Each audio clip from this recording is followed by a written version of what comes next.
اعوذ باللہ من الشیطان الرجیم بسم اللہ الرحمن الرحیم الحمد للہ رب العالمین الصلاة والسلام علی اشرف الانبیاء والمرسلین اما بعد السلام علیکم ورحمۃ اللہ۔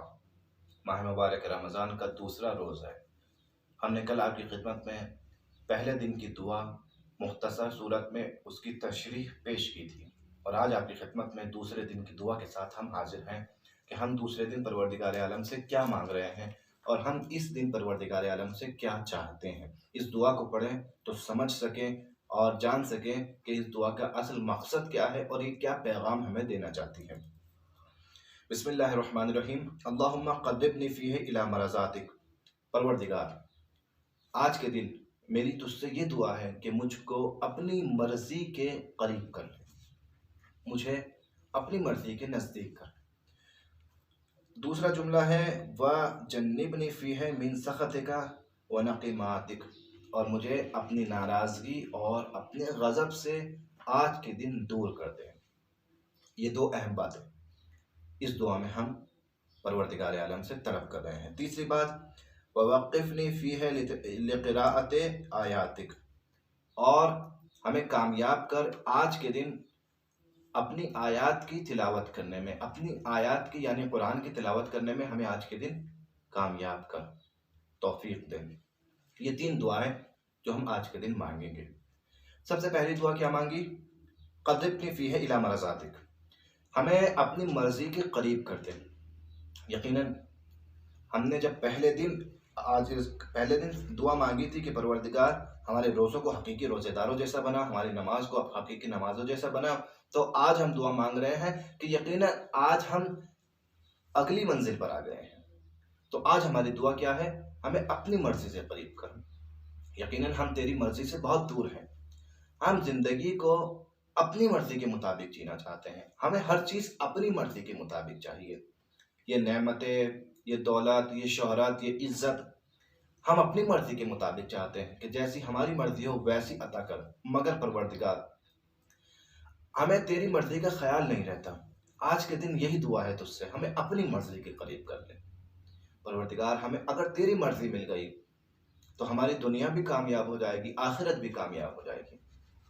ان الذین آمنوا وعملوا الصالحات لهم جنات تجری من تحت الانہار خالدین فیہا اولئک هم خیر البریہ جزاؤہم عند ربہم جنات عدن تجری من تحت الانہار خالدین فیہا رضی اللہ عنہم ورضوا عنہ ذلک لمن خشی ربہ۔ مرضی پروردگار قرآن کی اس آیت میں سورہ بینہ کی آخری آیت ہے۔ کیا کہا؟ ان الذین آمنوا وعملوا الصالحات۔ مرضی کس کو ملتی ہے؟ کون خدا کی مرضی کے قریب ہوگا؟ قرآن نے کہا وہ لوگ کہ جو ایمان لائیں۔ نمبر ایک، پہلی شرط ایمان لاؤ۔ دوسری شرط عمل صالح انجام دو۔ ان کے لیے کیا ہے؟ جنت ہے۔ تجری من تحت الانہار خالدین فیہا، ایسی جنت کے جس کے نیچے نہریں بہہ رہی ہیں اور وہ اس جنت میں ہمیشہ رہیں گے۔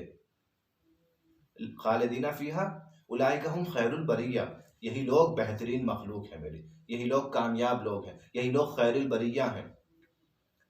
جزاؤہم عند ربہم جنات عدن تجری من تحت الانہار خالدین فیہا رضی اللہ عنہم ورضوا عنہ، اللہ ان سے راضی ہوا اور یہ سب اللہ سے راضی ہوئے۔ ان کی مرضی خدا کی مرضی تھی، انہوں نے اپنی مرضی پر خدا کی مرضی کو سبقت دی، اپنی مرضی کو اہمیت نہیں دی، خدا کی مرضی کو اہمیت دی۔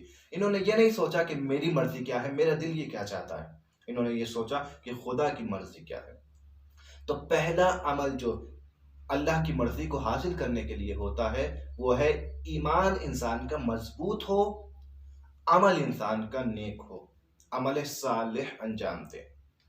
دوسرا، انسان اپنے مال کو، اپنے نفس کو، اپنی جان کو خدا کی راہ کے لیے وقف کر دے، خدا کی مرضی کے لیے وقف کر دے۔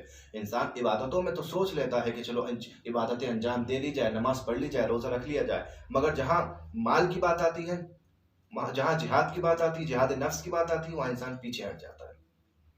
مال انسان سے قربان نہیں ہوتا، خود اپنا نفس، انسان کو خود اپنی جان بہت پیاری ہے۔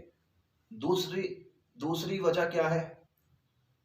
مرضی خدا پانے کی، اور دوسرا عمل کیا ہے؟ یعنی اپنی جان کو، اپنے مال کو خدا کی راہ کے لیے وقف کر دو۔ تیسرا عمل، اپنے رہبر کی پیروی کرو، اطاعت کرو، ولایت کی اطاعت کرو۔ اگر ولایت کی اطاعت کرو گے تو تم مرضی خدا کے نزدیک پہنچو گے، لیکن اگر ولایت کی تم نے اطاعت نہ کی تو تم مرضی خدا کے نزدیک نہیں پہنچ سکتے۔ چوتھا عمل، حقوق کی ادائیگی کرو۔ کوئی حق تمہارے ذریعے سے کوئی حق کسی کا پامال نہیں ہونا چاہیے۔ اگر تمہارے ذریعے سے کسی کا حق پامال ہو گیا تو تم مرضی خدا کے نزدیک نہیں پہنچ سکتے۔ نہ تم سے راضی خدا ہوگا، نہ تم خدا سے راضی ہوں گے۔ انسان حق کیوں پامال کرتا ہے کسی کا؟ کیونکہ راضی نہیں ہوتا اپنی کیفیت سے، لہٰذا اس کے پاس وہ ہے، میرے پاس وہ نہیں ہے، میں راضی نہیں ہوں، لہٰذا میں بھی وہ حاصل کر لوں۔ اب جب وہ چیز، دوسرے کی چیز حاصل کرنے کے لیے انسان کے دل میں اس طریقے کا جذبہ پیدا ہوتا ہے، اس طریقے کی باتیں پیدا ہوتی ہیں، تو انسان حق پامال کرتا ہے دوسرے کا۔ تو جب ہم نے حق پامال کیا تو ہم مرضی خدا کہاں خرید سکے؟ وَمِنَ النَّاسِ مَن يَشْرِي نَفْسَهُ ابْتِغَاءَ مَرْضَاتِ اللَّهِ، مگر ہیں کچھ لوگ اللہ کے ایسے کہ جو اپنے نفس کو بیچ کر پروردگار کی مرضی خرید لیتے ہیں۔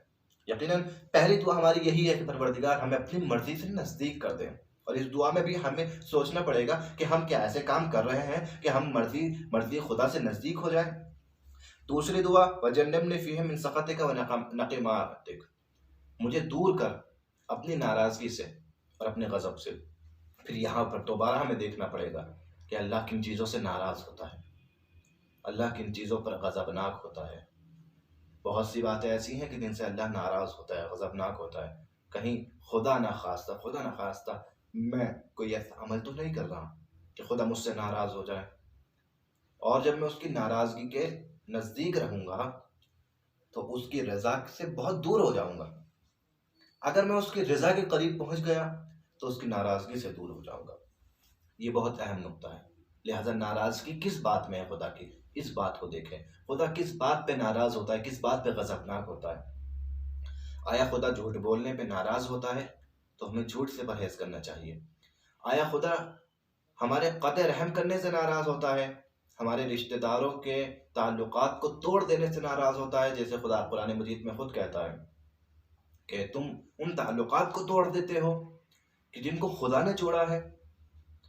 یہ کیسا کام کرتے ہو تمہیں کس نے حق دیا کہ جو خدا نے جوڑا ہے تعلق، تمہارا اختیار نہیں تھا تم کسی کو اپنا بھائی بناتے، تمہارا اختیار نہیں تھا کہ کوئی تمہارا بھائی بن کے اس دنیا میں آتا، کوئی تمہارا چچا بن کے اس دنیا میں آتا، کوئی تمہارا رشتہ دار بن کے۔ یہ اختیار خدا کے ہاتھ میں تھا، خدا نے بنایا ہے تمہیں اس کا رشتہ دار۔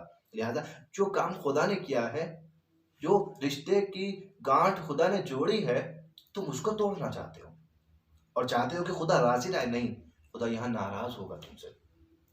قاطع رحم سے خدا سخت ناراض رہتا ہے، اتنا ناراض رہتا ہے کہ کہا گیا ہے کہ قاطع رحم اگر انسان ہو تو دعا قبول نہیں ہوتی اس کی۔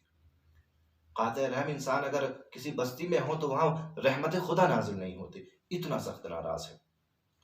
والدین کی جو لوگ اطاعت نہیں کرتے ان لوگوں سے خدا سخت ناراض ہے۔ تو لہٰذا اگر یہ دعا کر رہے ہیں تو دیکھیں کہ ہم اپنے والدین کی بات مان رہے ہیں یہ نہیں مان رہے۔ اس کے علاوہ بہت سی چیزیں ہیں کہ اگر ہم ان امور کو انجام دیتے ہیں، اگر ہم خلاف دین کام کرتے ہیں، کوئی بھی خلاف دین، تو خدا ہم سے ناراض ہے۔